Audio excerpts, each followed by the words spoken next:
ডেবরায় শেষমেশ বাঁধ মেরামতি, বাঁধ সংস্কারে প্রায় 5 কোটি টাকা বরাদ্দ রাজ্যের। সেচ দফতরে বরাদ্দ মিলতেই শুরু বাঁধ সারাই। বর্ষায় কাঁসাইয়ের জলে ক্ষতিগ্রস্ত একাধিক বাঁধ, বারবার সেই ছবি আপনাদের সামনে আমরা তুলে ধরেছি এর আগেও। অবশেষে ডেবরায় বাঁধ সংস্কারের কাজ শুরু হলো। দিগ্বিজয় রয়েছে সহকর্মী দিগ্বিজয়। অবশেষে এবার ডেবরাতে সেখানে বাঁধ সারাইয়ের কাজ শুরু, কতটা খুশি স্থানীয় বাসিন্দারা, প্রশাসনের তরফ থেকে কি বলা হচ্ছে? দেখো, ইতিমধ্যেই জানো এই ডেবরার যে কাঁসাই নদী, সেই নদীবাঁধ সংস্কারের ক্ষেত্রে বহু অভিযোগ এসেছে সেচ দপ্তরের বিরুদ্ধে। বছরের পর বছর সংস্কার হয়নি, তার জন্যই মূলত এবারে ডেবরায় বন্যা ভয়াবহ হয়েছে। তুমি জানো এবারের বন্যায় ডেবরা ব্লকের কাঁসাই নদীর উত্তরে যে 4টি গ্রাম পঞ্চায়েত, তার বিভিন্ন এলাকায় নদীবাঁধ ভেঙেছে, খালের বাঁধ ভেঙেছিল এবং সেই বাঁধগুলো মেরামতির জন্য কিন্তু এবারে এত দ্রুত রাজ্য সরকারের সেচ দপ্তরের উদ্যোগে প্রায় 5 কোটি টাকা বরাদ্দ হয়েছে, যেটা আমরা বিধায়কের কাছ থেকে খবর পেয়েছি এবং তার মধ্যেই কিন্তু সেই এলাকাগুলিতে বাঁধ সংস্কারের কাজ শুরু হয়েছে। ডেবরার যে নন্দবাড়ি এবং বীরসিংপুর এবং ভবানীপুর, এই নদী বাঁধগুলো ভেঙে গিয়েছিল, কাঁসাইয়ের প্রচুর এলাকা বন্যা প্রভাবিত হয়েছিল এবং সেই বাঁধগুলি সংস্কারের জন্য এবং যেখানে যেখানে ধস রয়েছে সেগুলি সংস্কারের জন্য সেচ দপ্তরের পক্ষ থেকে প্রায় 5 কোটি টাকা বরাদ্দ হয়েছে এবং কাজ হচ্ছে। কাজের গুণগত মানও ভালো রয়েছে, এলাকাবাসীরা যথেষ্ট খুশি। তারা চায় দ্রুততার সঙ্গে এই কাজ সম্পূর্ণ হোক। বিধায়ক জানিয়েছেন যে তিনি বন্যার পরবর্তী পরিস্থিতিতে মুখ্যমন্ত্রী এবং রাজ্যের সেচ মন্ত্রী মানস ভূঁইয়াকে তিনি জানিয়েছিলেন বিস্তারিত। তারপরে কিন্তু এই টাকা মঞ্জুর হয়েছে এবং কাজ হয়েছে। কাজটা যাতে ভালো হয় সেটার দিকেও কিন্তু নজরদারি রাখতে হবে, বিধায়ক কিন্তু এমনটাই জানিয়েছেন। প্রিয়াঙ্কা, বেশ।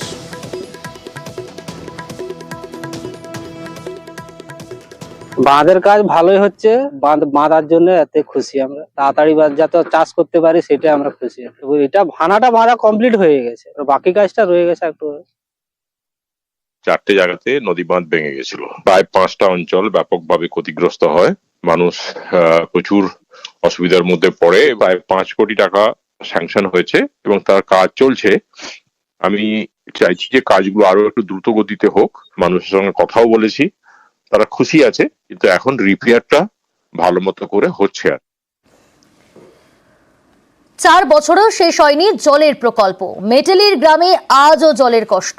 নদীর জলে তেষ্টা মেটে মহামারী বস্তির। দ্রুত জল সমস্যা মেটানোর দাবি স্থানীয়দের। প্রায় 4 বছর পার, এখনো কাজ শেষ হয়নি পানীয় জল প্রকল্পের। মূর্তি নদী এখনো এই গ্রামের তেষ্টা মেটায়। দ্রুত পানীয় জলের প্রকল্পের কাজ শেষের দাবিতে এদিন বিক্ষোভ দেখালেন এলাকাবাসী।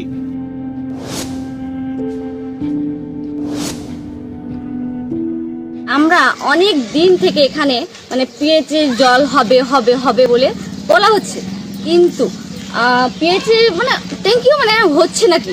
3 বছর না 4 বছর হয়েছে, জানি না কত বছর হচ্ছে, কিন্তু আমরা এখনো একটু জল পাইনি। মেটেলি ব্লকের চালছালাগোয়া মহাবাড়ি বস্তি, 500-র বেশি পরিবারের বাস। এখানকার জলকষ্ট দীর্ঘদিনের। মূর্তি নদীর জলই এলাকার মানুষের ভরসা। জলকষ্ট দূর করতে পিএইচির তরফে পানীয় জলের প্রকল্পের কাজ শুরু হয়, সেটাও প্রায় বছর 4 আগে, কিন্তু আজও কাজ শেষ হয়নি। এলাকাবাসীর দাবি, কোনো এক অজানা কারণে কাজ বন্ধ। মাঝে মধ্যে পিএইচির কর্তারা শুধু ঘুরে যান, কিন্তু কাজের কাজ কিছুই হয় না। এদিন প্রকল্প এলাকায় বিক্ষোভ দেখান স্থানীয়রা। हम लोग नदी से ही पानी पी रहे हैं, कपड़ा धोने के लिए उतना दूर जाना पड़ता है, हाथी सबका डर होता है, सुबह सुबह हाथी आता है, पार होके जाता है, अगर किसी को मार देने से फिर वो सीधा हो गया। इसलिए पानी का जल्दी व्यवस्था हो जाए तो ही अच्छा है। फार्म हाउस तो बन रहा है, बनने के आधा ही बना के छोड़ दिए, ये तो नहीं हुआ ना। इंजीनियर आता है ना, कोई पैसा झोंक के खा दिया है ना क्या, वो भी हम लोग को पता नहीं है। আমরা গিয়ে দেখলাম ফিজিক্যালি সত্যি অবস্থা খুব খারাপ। আমরা আমাদের লেভেল থেকে উপরে জানাবো। এই যে এজেন্সি আছে, আমি অনুরোধ করব সেই এজেন্সিকে ব্ল্যাকলিস্ট করে নতুন এজেন্সিকে সেখানে রিক্রুট করে যেন দ্রুত কাজ শুরু করে সেই এলাকার মানুষ জল পায়। জলপাইগুড়ি থেকে রকি চৌধুরী, নিউজ 18 বাংলা। দিনে দুপুরে পুকুর চুরির চেষ্টা, চাঞ্চল্যকর অভিযোগ উত্তর 24 পরগনার মধ্যমগ্রামে। স্থানীয়দের দাবি, পুকুর সংস্কারের নামে পুকুর ভরাট হচ্ছে, আর সবই হচ্ছে স্থানীয় ফরওয়ার্ড ব্লকের কাউন্সিলরের মদতে। পুকুর বাঁচাতে আসরে স্থানীয়রা।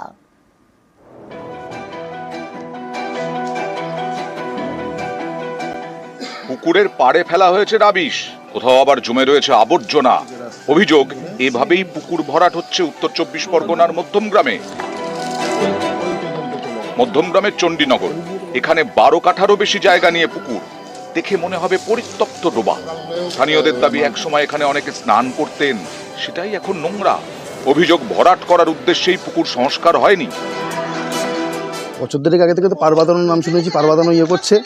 এবার হঠাৎ করে 1.5 মাস আগের থেকে এরকমভাবে অবৈধভাবে পুকুর ভরাট হচ্ছে। প্রশাসন এসছে, প্রশাসনের পদক্ষেপ প্রশাসন করেছে, ওর মধ্যে মিউনিসিপ্যালিটিতেও স্টপ অর্ডার করেছে, তারপরেও ভর্তি হচ্ছে।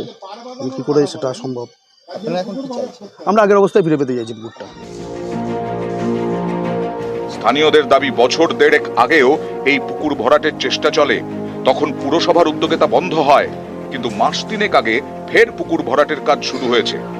গত মাস দিনেক আগের থেকে পার বাঁধানো শুরু করে, তারপরে আস্তে আস্তে আমরা বাস্তবে দেখছি যে পার বাঁধানোর সামনে রেখে পুকুরটারে পুরোটাই ভরাট করার কাজ চালাচ্ছে এরা।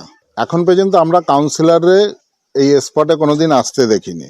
চালচলন, কথাবার্তা, হালচাল দেখে মনে হচ্ছে তো ওনার নিশ্চয়ই মদত আছে, তা নাহলে পরে এইভাবে হচ্ছে কি করে। এই পুকুর ভরাটের পেছনে স্থানীয় ফরওয়ার্ড ব্লক কাউন্সিলরের মদত রয়েছে বলে দাবি স্থানীয়দের। পুকুর চুরি নিয়ে তার বিরুদ্ধে এলাকায় পোস্টারও পড়ে। কাউন্সিলরের দাবি পুকুর ভরাট হচ্ছে না, পুকুর সংস্কারের কাজ চলছে। পুকুরটার পার যে মানে ভাঙতে ভাঙতে এমন একটা জায়গায় এসছে যে আশেপাশের বাড়িগুলো সমেত আমাদের পৌরসভার যে রাস্তা রয়েছে, পাঁচিল রয়েছে, পুরো ধসে পড়ে যাওয়ার মতো অবস্থা। জলাশয়কে বাঁচিয়ে রাখতে হবে, ব্যবহারযোগ্য জলাশয় অবশ্যই ব্যবহার করতে দিতে হবে, এটা আমাদের বক্তব্য। কিন্তু পুকুর ভরাটের বিরুদ্ধে আমরা। আমাদের এই পুকুর ভরাটের বিষয়ে পৌরসভা অত্যন্ত সজাগ এবং কঠোর। এক্ষেত্রে যদি সত্যি স্টপ করা সত্ত্বেও তারা যদি কোনো এক মুঠো মাটি ফেলে থাকে, আমরা সেটাকে পুনরায় উদ্ধার। মধ্যমগ্রাম থেকে ক্যামেরায় সৌম্য গোস্বামীর সঙ্গে জিয়াউল আলম, নিউজ 18 বাংলা। ডেবরার দিকে নজর রাখা যাক। ডেবরায় বালিচক রেলগেট সিল করা হলো প্রশাসনের তরফ থেকে। নোটিশ জারি আগেই করা হয়েছিল, এবার সিল প্রশাসনের। ডেবরায় সেখানে রেলগেট সিল করে দেওয়া হলো। দিগ্বিজয় রয়েছে প্রতিনিধি। দিগ্বিজয়, কখন এই রেলগেট সিল করে দেওয়া হলো, কতদিন সিল করা থাকবে, কি জানা যাচ্ছে, তাহলে যান চলাচল কোন পথে? দেখো প্রিয়াঙ্কা, আমরা ইতিমধ্যেই গতকাল জানিয়েছিলাম আমাদের নিউজ 18 বাংলার মাধ্যমে যে বালিচক ফ্লাইওভারের কাজ দ্রুত গতিতে করার জন্য বালিচক রেলগেট কিন্তু আগামী 90 দিন সম্পূর্ণভাবে সমস্ত যানবাহন চলাচল নিষিদ্ধ করা হবে। সেই খবর কিন্তু আগে থেকেই জানিয়ে দেওয়া হয়েছিল এবং গতকাল রাতে সেখানে পিডব্লিউডির ইঞ্জিনিয়ার কেলেঘাই এবং ডেবরা ট্রাফিক বিভাগের ওসি সহ পুলিশ কর্মীরা গিয়ে সেই রেলগেট কিন্তু সিল করলো প্রায় রাত্রি 10টা নাগাদ। আজ থেকে কিন্তু ওই এলাকা দিয়ে কোনো রকম কোনো যানবাহন চলাচল করবে না, এমনকি বাইক সাইকেল পর্যন্তও যাওয়া যাবে না। কারণ তুমি জানো বালিচক ফ্লাইওভার নিয়ে যে কাজ, সেই কাজ নিয়ে কিন্তু বিভিন্ন সময় টালবাহানার অভিযোগ উঠেছে। তারপরে পূর্ত দপ্তরের সচিব এসে পরিদর্শন করে গিয়েছে এবং তার নির্দেশিকার পরেই কিন্তু যাতে দ্রুততার সঙ্গে এই কাজ সম্পূর্ণ করা হয়, তার জন্যই কিন্তু এই জেলা প্রশাসনের নির্দেশিকা গতকাল রাত্রি থেকে সম্পূর্ণভাবে এই বালিচক রেলগেট বন্ধ করে দেওয়া হয়েছে। বিকল্প পথ হিসেবে রাখা হয়েছে বুড়ামালা থেকে, যেটা ডেবরা থেকে পিংলা, সবং, এগরা, পটাশপুর, দীঘা যাওয়া যায়, এবং আষাঢ়ি থেকে একটি রাস্তা করা হয়েছে যেটি মিনি মার্কেট হয়ে পিংলা, সবং সহ অন্যান্য জায়গায় যাওয়া যাবে। এটি কিন্তু গতকাল থেকেই নির্দেশিকা করা হয়েছে এবং আগামী 90 দিন কিন্তু এইভাবেই থাকবে। প্রিয়াঙ্কা, বেশ।